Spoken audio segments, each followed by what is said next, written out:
বিসমিল্লাহির রহমানির রহিম। এখানে আজকের আমাদের সিদ্ধান্ত স্কুলের সকল ছাত্রছাত্রীরা আজকে এই মাঠ উদ্ধারের দাবিতে এখানে আমাদের সাথে উপস্থিত হয়েছে এবং আমরাই আমাদের প্রশাসক রয়েছেন, আমাদের এখানে সংসদ সদস্য রয়েছেন এবং আমাদের স্থানীয় বিএনপির বিভিন্ন পর্যায়ে নেতৃবৃন্দ রয়েছে, আমাদের সরকারি কর্মকর্তারা রয়েছে।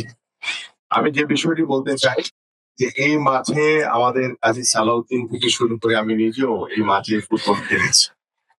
তো আমরা সরকারের যে সিদ্ধান্ত অনুযায়ী, আমাদের মাননীয় প্রধানমন্ত্রীর সিদ্ধান্ত অনুযায়ী আমরা ঢাকা মহানগর সহ সারা বাংলাদেশে গ্রামীণ জনপদে ইতিমধ্যে আপনারা জানেন যে গতকাল থেকে আমাদের কার্যক্রম শুরু হয়েছে, যে আমরা ঢাকা শহর সহ বিভিন্ন জায়গায় যেখানে খেলার মাঠ রয়েছে, যদি সেই খেলার মাঠ যদি কোনো দখলদারের আওতায় থাকে সেখান থেকে দখল মুক্ত করার জন্য আমাদের ইতিমধ্যে আমরা সিদ্ধান্ত নিয়েছি।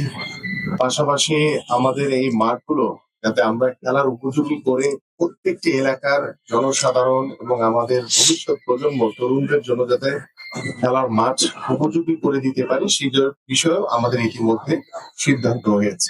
তো আমরা আজকে এখানে গাবতলী যে খেলার মাঠ এসছে, এখানে আদালতের একটি রায় রয়েছে। আমরা বিশ্বাস করি আদালতের প্রতি সম্মান রেখে এই এলাকাবাসী এবং সিদ্ধান্ত স্কুল আইনগত ভিত্তিগুলো ফেস করে ইনশাল্লাহ এই যে পুরাটা মাঠের যে একটি বৃহৎ অংশ এখনো দখল অবস্থায় রয়েছে সেই দখল মুক্ত করার জন্য সার্বিকভাবে আমরা আমাদের সরকারের পক্ষ থেকে সার্বিকভাবে আদালতের রায়কে মেনে ইনশাল্লাহ আমরা সামনের দিকে এগিয়ে যাব। এবং পাশাপাশি যেহেতু একটি অংশ খেলার মাঠ রয়েছে, সেখানে আমি বিশ্বাস করি যে এটি খেলার মাঠ হিসেবেই থাকবে, এখানে কোনোভাবেই কোনো অবৈধ স্থাপনা তৈরি করতে দেওয়া হবে না। এবং আমরা এলাকাবাসীর পক্ষে এবং আমাদের সিদ্ধান্ত স্কুলের পক্ষ থেকে আমরা আশা করি যে এই এলাকার শুধু স্কুলের বাচ্চারা নয়, এই এলাকার যারা ছোট ছোট বাচ্চারা রয়েছে তারাও এখানে খেলাধুলা করবে এবং এটি খেলার মাঠ হিসেবে